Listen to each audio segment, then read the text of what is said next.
체크인스탁 함께 하시죠. 토마토 투자클럽 김민우 전문가, 알파경제 김정유 이사입니다. 안녕하세요. 안녕하십니까. 오늘 이슈 알아보겠습니다. 오늘 함께 살펴볼 이슈는요, 바로 이 미중 합의의 시사점은 무엇일까? 히토류와 관련해서는 얘기가 좀 나왔죠. 히토류 그리고 인재 이런 부분들의 얘기가 나왔는데, 이 미국의 첨단 기술 통제와 관련해서는 구체적으로 좀 어떻게 하겠다는 건지 이 부분을 알 수가 없습니다. 두 분의 분석 자세하게 들어보면서 오늘 우리 시장에 미칠 영향력 알아보겠습니다. 김민우 전문가님, 여기에서 우리가 주목해야 될 것, 그리고 합의 내용 좀 더 자세하게 전해주시죠. 네, 저는 어제 이제 두 가지 퀘스천 마크인데요. 미중 합의점, 거시관점하고 반도체 지역적인 게 오늘 코멘트로 나와 있는데, 질문지로. 저는 좀 흥미롭게 봤습니다.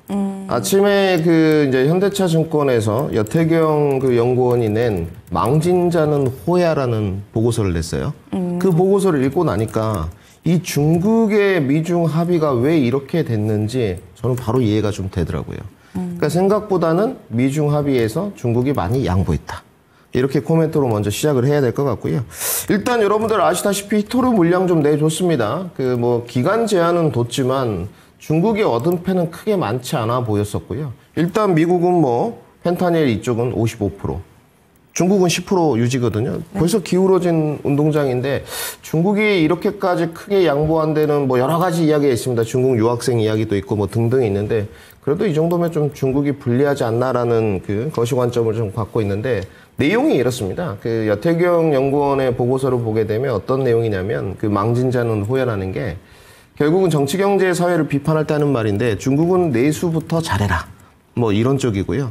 중국의 부동산이나 지금 내수, 그리고 계속적으로 중국은 여러분 유동성 공급을 해왔습니다. 지진율 인하나 금리 동결 내진 인하만 해왔었는데, 이것도 중국의 성장률 5%를 커버하기 위해서는 좀 부족하다라는 게 골자예요. 그렇게 되면 중국이 지금 미중 무역 협상하는데 관세 정말로, 미국 입장에서도 중국의 제조업에 대한 여러 가지 부품들이 없으면 안 되지만, 중국도 강대강으로 가기에는 지금 내수 경기가 너무 심각하다는 거죠. 우리가 지금 외부에서 싸울 때가 아니다. 내실을 좀 다져야 된다라는 그런 여태경 연구원의 보고서였고, 그리고 그런 결과물들이 미중 협상을 할 때 조금은 중국이 양보한 듯한 뉘앙스로 이어진 것 같습니다. 우리가 히토류 줄 테니까 우리 유학생들 좀 풀어주고, 반도체 고급 이따 말하지만 고가 반도체 내지는 첨단 반도체에 관해서 풀어주지 않았거든요. 중간급 정도는 약간 숨통을 틔워줬습니다. 아, 이번 협상 내용에 이 부분도 포함이 돼 있는 거예요? 네, 약간 중간급. 기존 골자를 그대로 유지하긴 했지만, 네, 여전히 이제 첨단 반도체 말고 14나노 이상은 좀 풀어주는 듯한 그런 내용이 있거든요. 그래서 내용을 좀 보시게 되면, 일단 중국 쪽에 지금 내수 경기 부양 쪽에 중국은 몰두할 때다. 미국과의 약간 강대강 기로를 회피하는 듯한 움직임이 나왔고, 단지 그래도 중국은 체면 치레는 했습니다, 여러분들. 자, 나중에 좀 더 구체적으로 하자. 90일 뒤에 이렇게 마무리가 되었고요. 그 다음에 이제 반도체로 넘어가야 될 것 같은데, 미중 반도체 협상에 따라서 국내 반도체가 영향을 받을 것인가?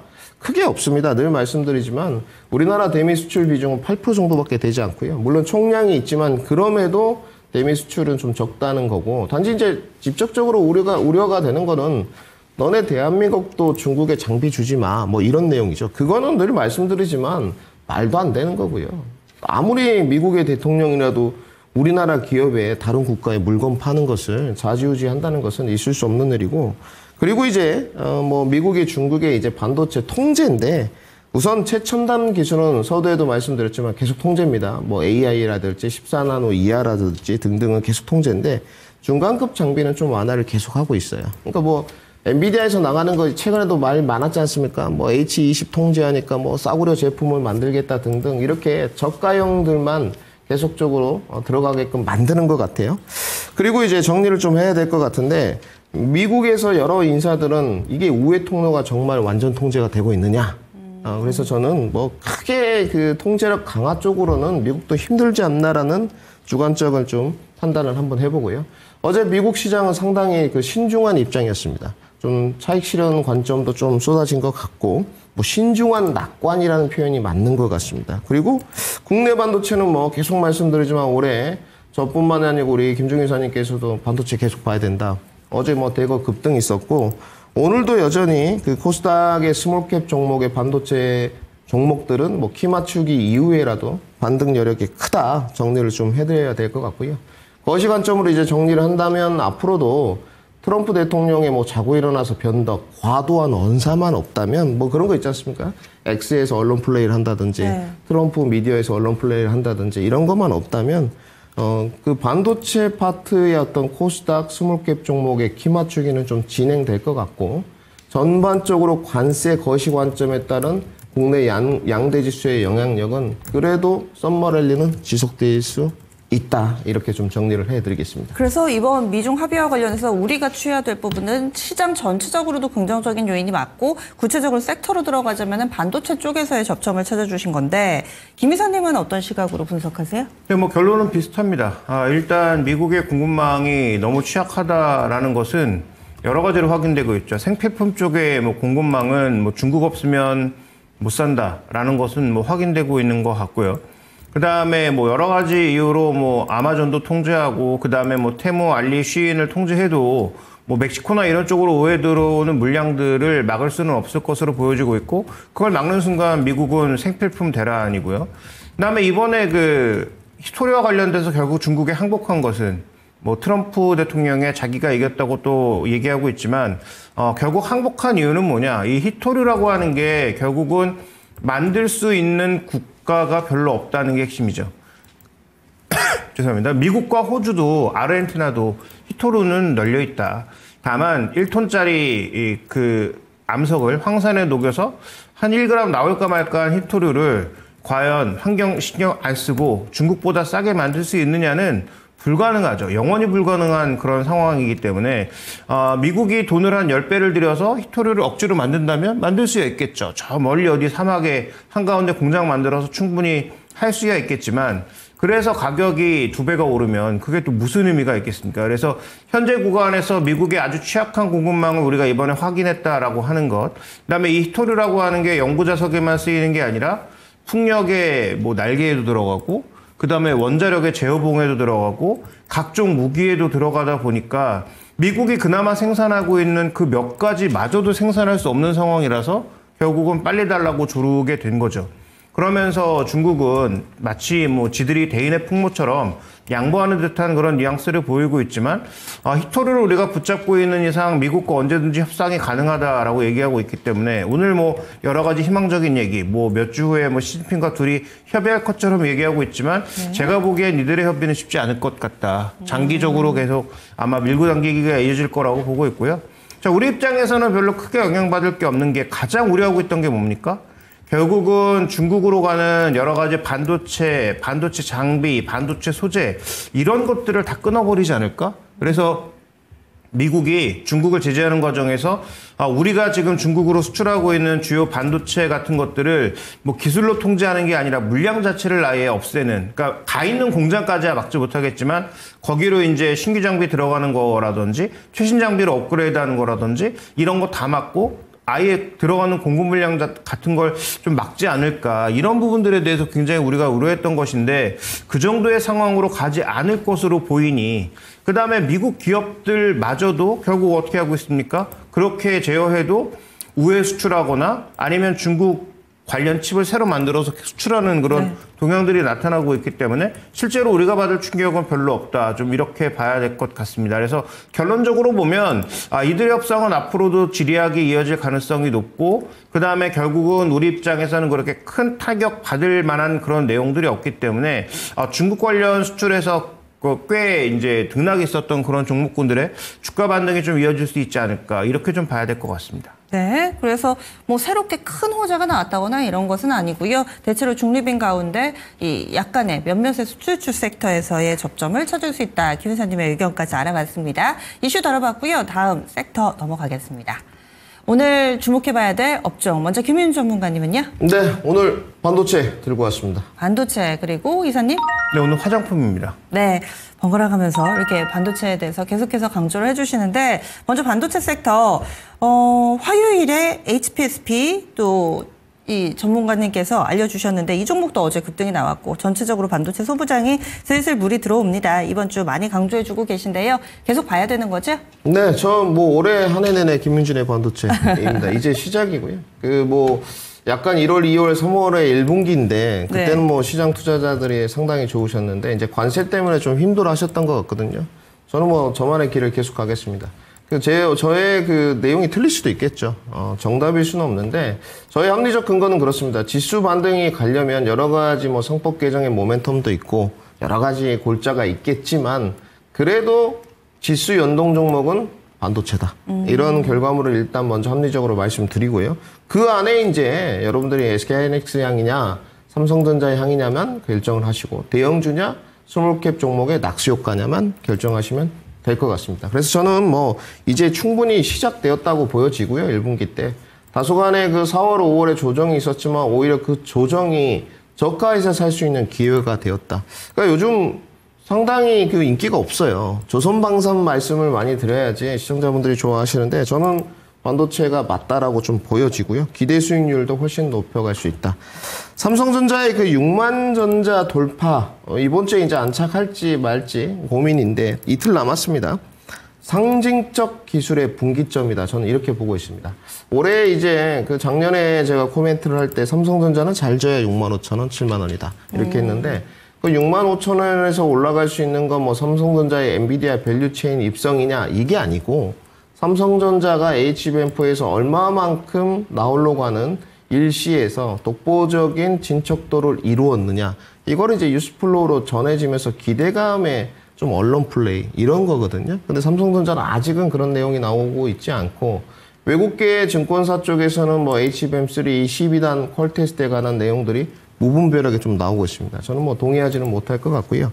그 다음에 이제 어제 대거 뭐 스몰캡 종목들 반등이 나왔는데 이 시간을 통해서 다 안내해드렸습니다. 코스닥 150에 집중을 좀 해야 된다. 반도체 스몰캡 종목들이 코스닥 150에 많이 포진이 돼 있거든요. 어제 대거 반등, 맞아요. 프로그램 매수도 재개가 좀 되었고요. 중소형 그러면 키 맞추기죠, 여러분들. 키 맞추기고 코스닥 그 반도체 단기 시세 분출 조건이 완비되었다. 그러니까 지금 코스피가 쉬더라도 어제 시장을 보게 되면 코스피는 뭐 100억도 안 됐거든요, 장중에. 그런데 뭐 코스닥은 1000억이 넘어가는 이런 키 맞추기 장세가 보였단 말입니다. 그런 것들이 계속 지속적으로 연출된다면 코스닥에 뭐 800선의 단기 저항이 있습니다만은 850선을 향해서 갈 것이다라고 생각을 하고 그 다음에 이제 중요한 게 있습니다.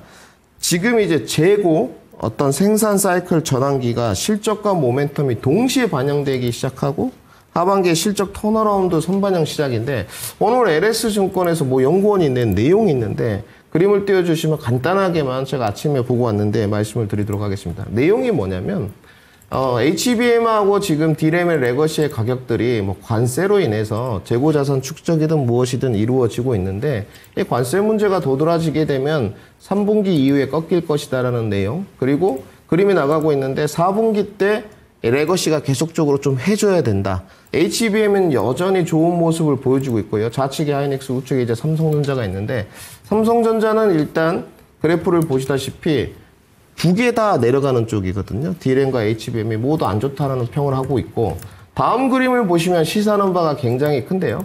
지금 선행포워드를 PB 밴드로 비교한 겁니다. SK하이닉스가 1.6에서 1.9배로 가기 위해서는 조금 더 실적 확장의 고리가 있어야 된다는 거예요. 그러니까 저하고 똑같습니다. 작년에 이야기했던 24만 원을 넘어가기 위해서 28만 원, 3만 원을 가기 위해서는 3, 4분기까지 강력하게 HBM의 실적 확장이 있든지 아니면 빈 공간을 레거시가 강력하게 채워주든지 이런 이야기를 하고 있고 단지 저는 삼성전자의 그림을 보면서 오늘 굉장히 좀 뜻깊게 생각을 했던 게 그러면 삼성전자는 선행포워드로 지금 PB 밴드가 어느 정도냐 1배 수준입니다. 반등의 여력이 어디가 더 남아있는지는 삼성전자라는 것은 명확한 사실인 것 같고요. 단지 그 반등의 여력이 남아있다고 해서 트리거를 만드느냐 그건 아니죠. 그러니까 지금 삼성전자는 뭐 6만 2, 3천 원, 6만 5천 원이 적정 밴드예요. 지금의 실적 대비를 보면. 근데 여기서 얼마만큼 트리거를 만들 수 있는 원동력이 하반기에 이어지냐고 저는 강하게 삼성전자를 계속 말씀드리지만 뭐 삼바는 아니고 강하게 밀어붙이겠습니다. 그래도 삼성전자에 대한 비판과 비난을 많이 했지만 이제 뭐 잔소리도 길면 욕이거든요. 그래서 이제 지켜보고 그래도 대한민국의 굴지의 기업이 삼성전자가 뭔가를 해내지 않을까 그리고 이건 뭐 제 주관적인 평입니다. 네. 삼성전자가 해내지 못하더라도 이제는 한 번쯤은 언론 플레이를 해줬으면 좋겠다. 어찌됐건 기대감에 따른 반영. 그래서 여러분들은 이 반도체 스몰캡 종목을 공략해야 된다 정리해드리고요. 결론은 하나는 꼭 말씀드리겠습니다. 종목 공략을 하실 때 그 종목 공략 포인트가 이것저것 하는 쪽들이 있어요. 그러니까 분명히 반도체인데 뭐 이것도 사고 저것도 사고 그건 아니거든요. 전일도 보시게 되면 종목만 몇 가지 뭐 좀 1분 정도 하게 되면 어제 뭐 PSK 홀딩스라든지 선동공정, 유진테크, 주성엔지니어, 원익 IPS가 코스닥 수급 20위권 내에 다 있었거든요. 그러니까 명확해야 됩니다. 모두 다가 좋은 흐름이었고 그 다음에 전공정 쪽에서는 코미코, MLB 쪽에서는 이스페타, 주문형 반도체 쪽에서는 AD 테크놀로지가 좋았거든요. 그러니까 자기의 공략 포인트를 명확하게 하면 기대 수익률 1, 20%는 너끈히 매매로도 먹을 수 있고요. 좀 긴 관점은 이제 투자 판단을 각자 하셔야 된다까지 정리해드리겠습니다. 네, 반도체 목 놓아서 거의 얘기를 해주세요. 이제 봐야 될 때다. 그리고 기반 여건이 갖추어졌다. 그동안에는 조금은 터부시하셨다면 좀 더 애정을 가지고 이쪽 섹터 꼭 하나씩은 들고 가보셔야 되지 않을까. 반도체 강조해 주셨고요. 그리고 김유사님이 사실 화장품은 좀 비싸지 않냐. OEM, ODM 이쪽만 봐야 된다라는 시각을 그동안 견지해 주셨는데 화장품 섹터요. 오늘 관심 섹터로 주신 이유는요? 네, 뭐 10일까지 수출 데이터가 나왔죠. 국가, 지역, 그 다음에 뭐 품종, 이게 품종이라는 말이 맞는지 모르겠는데 이게 화장품은 뭐라고 좀 불러야 될지 모르겠네요. 뭐 기초, 뭐 그 다음에 선 제품, 뭐 색조 이런 것 가릴 것 없이 다 늘었다는 거죠. 유일하게 줄어든 곳 중국입니다. 그러니까 중국 정도만 한 10% 줄고 나머지 지역은 다 대거 급증하는 그런 모습으로 나타났다는 거죠. 그럼 이거 무엇을 의미하느냐? K뷰티가 잘 되고 있다는 걸 방증하는 하나의 지표죠. 그래서 일부러 너무 잘 나가고 있는 그 미용기기는 뺐는데 네. 미용기기야 뭐 계속 잘 나가고 있는 거고 미용기기를 빼고도 지금 기초, 선 제품, 색조 그 외 다양한 상품들이 모두 증가하고 있다라는 것은 긍정적 신호인데 결론부터 말씀드리면 하반기에는 분할 매도를 시작해야 된다라고 전 보고 있습니다. 자, 왜냐하면 지금 뭐 신고가 종목 너무 많잖아요. 뭐 한국콜마나 코스맥스는 계속 신고가가 이어지고 있었고 최근에 이제 코스메카 코리아가 급격하게 뭐 급반전하면서 올라오고 있고 그래서 실적이 안 나오는 뭐 클리오 정도를 빼면 최근에 화장품도 뭐 다시 뭐 실리콘2를 포함해서 다양한 종목군들이 모두 고개를 들고 있는 그런 양상인데 자 여기서 이제 우리가 한번 생각해 봐야 될 건 상대적으로 좀 가격이 낮은 이러한 제품들이 관세 부과를 앞두고 선수요가 발생한 부분이 분명히 있었다라는 점을 생각해 볼 필요가 있겠죠. 그래서 성장이 굉장히 빠르게 나타나고 있는 건 맞고 거기다가 이제 중국과 관련된 여러 가지 부담들이 풀리면서 앞으로도 뭔가 좀 더 좋아질 가능성이 있어 보이긴 하는데 분명히 상반기 당겨간 선수요가 존재하고 있다면 왜냐하면 좀 생각보다 너무 가파르게 많이 늘고 있거든요. 그래서 이게 정말 K뷰티가 좋아서 폭발적으로 늘고 있는 것이기도 하지만 거기에 이제 플러스 관세 관련된 이연 수요 자체가 미리 존재하고 있다라고 보고 있기 때문에 그러면 작년에도 그러했듯이 상반기에 이렇게 불타다가 하반기에 불이 꺼질 가능성도 배제할 수가 없다. 그래서 그동안 저는 OEM, ODM을 뭐 가장 주목하고 있었지만 그래서 나머지 뭐 실리콘2를 포함한 소위 뭐 코스메카 코리아 같은 종목군들이 가파르게 올라오고 있음에도 불구하고 지금의 이 랠리가 하반기까지 이어지면서 쭉 치고 나가는 모습을 가져가기에는 조금 부담스럽지 않을까 좀 이렇게 보고 있습니다. 그래서 제 관심주는 여전히 뭐 코스맥스, 한국 콜마 정도인데 관심주는 오히려 중국 쪽에 회복이 있다면 그다음에 3분기 6호가 돌아오는 것이라면 LG생활건강으로 조금 바꿔야 될 것 같고 그다음에 이들 종목은 오히려 하반기에는 상황을 조금 봐가면서 수출 데이터가 뭐 매달 뭐 10일마다 나오게 되니까 그런 데이터들을 조금 보면서 분할 매도의 시작점을 서서히 잡아야 되지 않을까 저는 좀 이렇게 보고 있습니다. 네, 그래서 화장품 지금 사자라는 말씀 드리는 거 아닙니다. 한창 뜨거워져 있는데 이제는 어떻게 하면 잘 팔았다 소문이 날까 이거 고민해 주셔야 될 것 같습니다. 하반기부터는 조금씩 분할 매도하는 전략 여기에다가 또 중국발 모멘텀이 살아나고 있기 때문에 여기에서 저는 좀 솔깃하더라고요. 그동안에는 OEM, ODM 쪽만 많이 강조해 주셨는데 중국발 모멘텀이 좀 더 살아난다면 LG생활건강이 화장품 내에서 좀 더 매력도가 올라가지 않을까라는 코멘트까지 관심 섹터였고요. 다음은 종목으로 넘어가겠습니다. 예정전 관심주 김민우 전문가님. 네, 저는 오늘 양자모 솔리드 준비했습니다. 솔리드 그리고 이사님은요? 네, 저는 오늘 MC넥스 준비했습니다. 이 시간에 요즘 적중률이 굉장히 높아요. 두 분이 어제는 또 김 이사님이 한솔케미칼 주셔가지고 또 급등세, HPSP도 상당히 또 강한 움직임. 그 이전 날은 또 전문가님의 종목 장군멍군하면서 종목들이 급등세를 보여주고 있는데 오늘 종목 하나씩 살펴보겠습니다. 먼저 김윤 전문가님. 네, 오늘 뭐 섹터를 반도체를 준비한 건 연초부터 계속 반도체 보셔야 된다 말씀드렸고 전혀 오랜만에 시원했죠. 그래서 말씀드린 거고 오늘 뭐 키 맞추기 갈 때 한번 노려보시라는 뜻. 그 오늘 관심 종목으로 뭐 양자암호가 나온 건 전일 미국 증시입니다. 저는 미국 증시 안 볼 수가 없는데 그러니까 미국 증시에서는 제가 양자암호를 봐야 된다고 계속 말씀드렸거든요. 뭐 퀀텀 컴퓨팅이라든지 어제 여러분들 25% 뛰었고요. 고가 대비 38%까지 올라갔습니다. 어마무시했고 참고로 미국 증시는 여러분 상하 제한이 없습니다. 프리마켓에도 마찬가지. 리게팅 컴퓨팅도 어제 11% 종가 마감했거든요. 차트 모습이 이제 좀 나갈 텐데 좀 국내보다는요, 여러분 그 해외에 있는 양자 컴퓨팅의 차트 모습들이 좀 상당히 좋습니다. 위로도 약간 가격 조정이 끝나고 퀀텀 컴퓨팅 같은 경우는 어제 그 저항이 있던 부분을 다 뚫었거든요. 상당히 좋은 모습인데 내용은 뭐 여러분들 알고 계실 것 같습니다. 젠순왕이 어제 또 한마디 했습니다. 네, 변곡점을 지나고 있다. 뭐 이런 코멘트를 또 함으로써 불을 좀 붙였고요. 그러니까 미국발 양자암호 이슈가 급등했다라고 좀 보여지죠. 오늘 커플링 관계를 한번 노려보고요. 좀 그 젠슨왕의 표현이 좀 예전보다는 그 현실성 있는 기대감에 표출한 것 같아요. 이제 뭐 좀 어렵지 않아? 뭐 10년, 15년 걸리지 않아? 이런 거였는데 어떤 원래 그렇게 말했었잖아요. 네, 어떤 근자감인지 모르겠는데 네. 예전에 좀 부정적 기류가 맞아요. 있었었거든요, 그분한테. 근데 어제는 약간 현실성 있는 기대감 몇 년 안에 될 수 있다 이런 표현을 해버려가지고 그 미국 시장에 불을 붙인 것 같습니다. 단지 우리가 이제 그 섹터 안에서 개괄적인 걸 보게 되면 늘 말씀드렸지만 저기 화면에 나갈 겁니다, 우리 시청자분들. 반도체, AI, 인프라, 보안 테마는 순환매가 분명히 있습니다. 어제 반도체 갔죠. 기존에 뭐 AI 소프트웨어들 갔죠. 인프라도 또 에너지로 가고 있죠.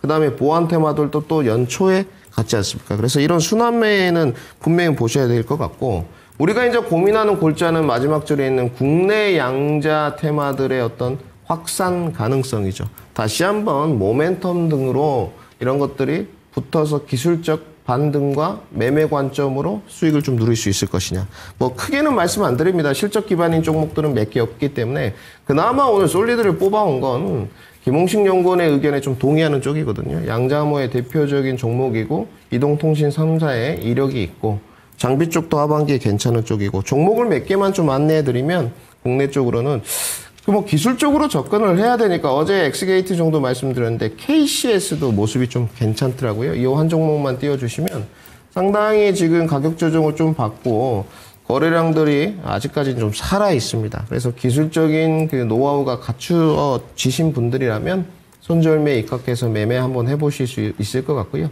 오늘 추천이 나갔던 솔리드는 여러분들 아시겠지만 통신 장비 쪽으로도 밸류에이션 부담이 없고 양자암호의 대표 종목이고 가장 큰 재료가 하나 있죠. 금요일날 우리 코스닥 150 정기 변경이 있습니다.